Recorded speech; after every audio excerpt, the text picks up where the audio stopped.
Hello learners, before we start the video मैं एक minute के लिए कुछ कहना चाहती हूँ। मैं सर सोनम वांगचुक के लिए अपना सपोर्ट और रिस्पेक्ट एक्सप्रेस करना चाहती हूँ। एजुकेशन और स्टूडेंट्स के भविष्य के लिए जो भी शांतिपूर्ण प्रयास किए जा रहे हैं उनकी मैं दिल से कद्र करती हूँ। सच कहूँ तो उनकी ये हालत देखकर मेरा भी दिल बहुत भारी हो जाता है। बस यही उम्मीद है कि जनता की आवाज़ सुनी जाए, हर बात को शांति और संवाद के साथ सुना और जो भी फैसला हो वो देश और उसके लोगों की हैप्पीनेस में ही हो। मेरा मानना है कि एक अच्छा एजुकेशन सिस्टम हर स्टूडेंट का अधिकार है। अगर आप भी एजुकेशन और शांतिपूर्ण संवाद की इस सोच से सहमत है तो आइए मिलकर इस सोच को सपोर्ट करते हैं। Thank you. चलिए लर्नर्स, अभी हम स्टार्ट करते हैं पीजी एडमिन 4 और इस वीडियो में हम सीखेंगे जैसे कि इंसर्ट वैल्यू कैसे करेंगे। क्योंकि जैसे कि एक बॉक्स लेते हैं तो जब भी हम टेबल क्रिएट करते हैं तो सभी कॉलम क्रिएट करते हैं तो वो हमने बॉक्स क्रिएट किया। बट अब हम बात करेंगे कि उस बॉक्स में हम चीज़ें कैसे डालेंगे, तो वो डेटा इंसर्ट कैसे करेंगे उसके बारे में। तो यहाँ पे सबसे पहले शुरू से शुरू करते हैं क्रिएट डेटाबेस। और यहाँ पे हम लर्न एसक्यूएल फिर से करते हैं। आगे का आपने जो भी सब कुछ बनाया है वो फिर से ड्रॉप कर दीजिएगा क्योंकि हम ये नए से स्टार्ट कर रहे हैं। इसके बाद हम कभी भी टेबल क्रिएट नहीं करेंगे, क्वेरी टूल में आ जाते हैं क्योंकि जितने आगे टेबल क्रिएट किए हैं वो इनफ है। और यहाँ पे भी एक बार मैं टेबल क्रिएट पेस्ट कर देती हूँ। उफ, ये वाला नहीं। अभी यहाँ पे मैं डायरेक्टली टेबल पेस्ट करती हूँ जो हमने एम्प्लॉय टेबल बनाया है। यहाँ पे एम्प्लॉय टेबल आप देख सकते हैं और ये क्रिएट टेबल हमने ऑलरेडी कर दिया है। मैं ज़्यादा टाइम ना वेस्ट हो इसीलिए ये सब पेस्ट यहाँ पे कर रही हूँ। आप अगर मैन्युअली करना चाहे तो ये मैन्युअली करना है, क्यों आप मैन्युअल ही करेंगे तो आप ये टाइप करेंगे, ये सब क्वेरी सक्सेसफुल करेंगे, उसके बाद ही आगे की प्रोसेस स्टार्ट करेंगे। तो यहाँ select all from employee table, तो एम्प्लॉई इस टेबल, तो यहाँ पे ये लिख दिया है मैंने। अब यहाँ पे हम बॉक्स क्रिएट किया है तो ये बॉक्स क्रिएट हो गया। अब उस बॉक्स में हम यहाँ पे डेटा एंटर करेंगे और उस डेटा एंटर के लिए हम इंसर्ट का यूज़ करेंगे। तो सबसे पहले हम करते हैं insert into. Okay, insert into. उसके बाद हम यहाँ पे ब्रैकेट, उसके बाद यहाँ पे जो एम्प्लॉयज़ टेबल में ये जो कॉलम है एम्प्लॉयज़ आईडी, तो इसको मैं लेती हूँ और यहाँ पे ब्रैकेट में पेस्ट करती हूँ। एज अ बिगिनर हम ऐसे ही करेंगे, अगर आप प्रो लेवल के हो गए तो बात अलग है। उसके बाद एम्प्लॉय नेम, एम्प्लॉई, एम्प्लॉई, हाँ स्पेलिंग में ध्यान रखिएगा एस, और इसमें हमने एस नहीं लगाया है क्योंकि छोटी छोटी मिस्टेक में भी क्वेरी सक्सेसफुल नहीं होती है, एग्जीक्यूट नहीं होती है। उसके बाद सैलरी, उसके बाद यहाँ पे डिपार्टमेंट, उसके बाद यहाँ पे जॉइनिंग डेट। ओके, अब यहाँ पे इंसर्ट इनटू अब वैल्यूज़। ओके, वैल्यूज़ के बाद यहाँ पे और एक ब्रैकेट, ब्रैकेट के अंदर थोड़ा ब्रैकेट आगे ले लेती हूँ।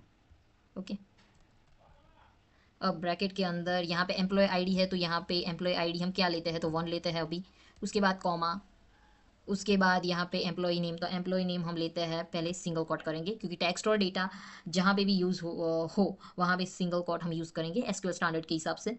तो यहाँ पे आइटम, उसके बाद कॉमा, उसके बाद हम यहाँ पे एम्प्लॉय की सैलरी है तो सैलरी कितनी है, तो 50,000, 0.00 डेसिमल में है इसीलिए सैलरी डेसिमल याद रखना। उसके बाद यहाँ पे हमने सिंगल कोट नहीं लिया क्योंकि न्यूमरिक जहाँ पे हो वहाँ पे हम सिंगल कोट नहीं यूज़ करेंगे। मनी या फिर सैलरी, कोई भी मनी के रिलेटेड वैल्यू हो वहाँ पे नहीं। ओके, उसके बाद यहाँ पे हम बात करते हैं डिपार्टमेंट, डिपार्टमेंट तो क्या लेंगे, तो उसमें सिंगल कोट आईटी, उसके बाद कॉमा, उसके बाद हम डेट, हमें पता है कि हमें किस फॉर्म में लेनी है तो 2024-01, उसके बाद डेट, पहले ईयर, उसके बाद मंथ, उसके बाद डेट। ओके, उसके बाद यहाँ पे कॉमा। अब यहाँ पे हम फिर से टैब टैब टैब, दूसरा ब्रैकेट लेंगे, थोड़ा सा आगे कर देता है ब्रैकेट को, टैब। ओके, उसके बाद यहाँ पे 2 लेते हैं, उसमें एम्प्लॉयज़ का नेम क्या रखते हैं, तो बिल्ला, बी डबल एल ए, बिल्ला। उसके बाद यहाँ पे कॉमा 62,000, 62,000.00। ओके, उसके बाद यहाँ पे हम single quote department HR, comma, उसके बाद डेट 2023 08/10, ओके। यहाँ पे कॉमा, यहाँ पे हम लेंगे थर्ड नंबर, उसके बाद यहाँ पे एक ब्रैकेट 3 कॉमा सिंगल कोट चतुर, उसके बाद कॉमा, कॉमा के बाद क्या लेंगे 60 चतुर में 75,000, 75,000.0, ओके। और उसके बाद यहाँ पे कॉमा, उसके बाद यहाँ पे फाइनेंस, अब यहाँ पे टू डेट लेंगे, अच्छा ओके, यहाँ डेट में भी हमें कॉमा लगाना है, okay. Single quote, date numeric नहीं है, उसके लिए क्वेरी, अनदर क्वेरी आ सकती है, तो डेट में कॉमा लगाना है, please don't forget like me. And अब यहाँ पे सिंगल कोट, उसके बाद यहाँ पे चतुर में 2022, उसके बाद मंथ में 05 और डेट ले लेते हैं 20, ओके। तो यहाँ पे मैं डायरेक्ट अब इतनी 3 वैल्यू ली, अब हम यहाँ पे इसमें सेमी कॉलम लगा देते हैं, ओके। अब सेमी कॉलम लगाने के बाद यहाँ पे इंसर्ट इनटू एग्जीक्यूट स्क्रिप्ट करते हैं, प्रॉब्लम आ गई कहीं पे तो है, ओके। पहले देख लेते हैं, insert in employee ID, employee name, salary, department, joining date, near, तो यहाँ पे है near near near, okay okay. तो इंसर्ट इनटू, यहाँ पे नियर कहा है तो ओके, तो यहाँ एम्प्लॉय टेबल हमने नहीं लिखा है ब्रैकेट के पहले, तो employee is table, insert into, तो किसमें वैल्यू इंसर्ट करनी है, तो ऑफ कोर्स हमें एम्प्लॉयज़ के टेबल में करनी है, तो उसके लिए यहाँ पे ये क्वेरी आ गई थी, अब रन करते हैं। तो ओके, यहाँ पे क्वेरी रिटर्न सक्सेसफुली इन 96 मिलीसेकंड। तो यही था कि यहाँ पे हमसे इंसर्ट इनटू एम्प्लॉयज़ टेबल लिखना था, वो नहीं लिखा था, बट अच्छा हुआ, गलती हुई, पता चला। तो यहाँ पे मैंने सेमी कॉलम हटा दिया है, और अब आगे की जो वैल्यू है वो मैं पेस्ट करूँगी, आपको मैन्युअली टाइप करना है, ओके। ऑल्दो मैं डिस्क्रिप्शन में डाल दूँगी ये इंसर्ट इनटू वाली वैल्यू, बट प्लीज़ उसका कॉपी पेस्ट मत करना, ट्राई करना कि आप एक एक वैल्यू अंदर डालें और उसको पेस्ट, उसको एग्जीक्यूट करें, ओके।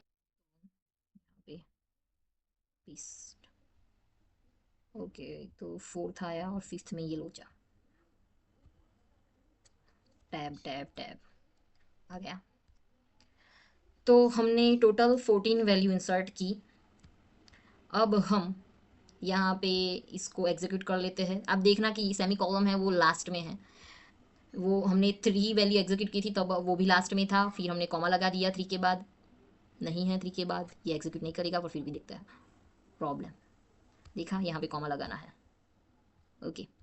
तो अब insert into execute, something is already wrong, okay let's see, duplicate key values while it's unique, is there is anything duplicate, I don't think so, constraint employees table, primary key, employees id is equal to 1, they exist, yeah I know,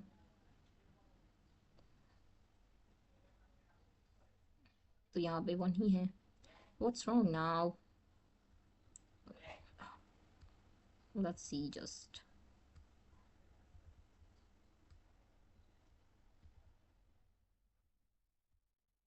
okay. So अब ये correctly execute हो चुकी है।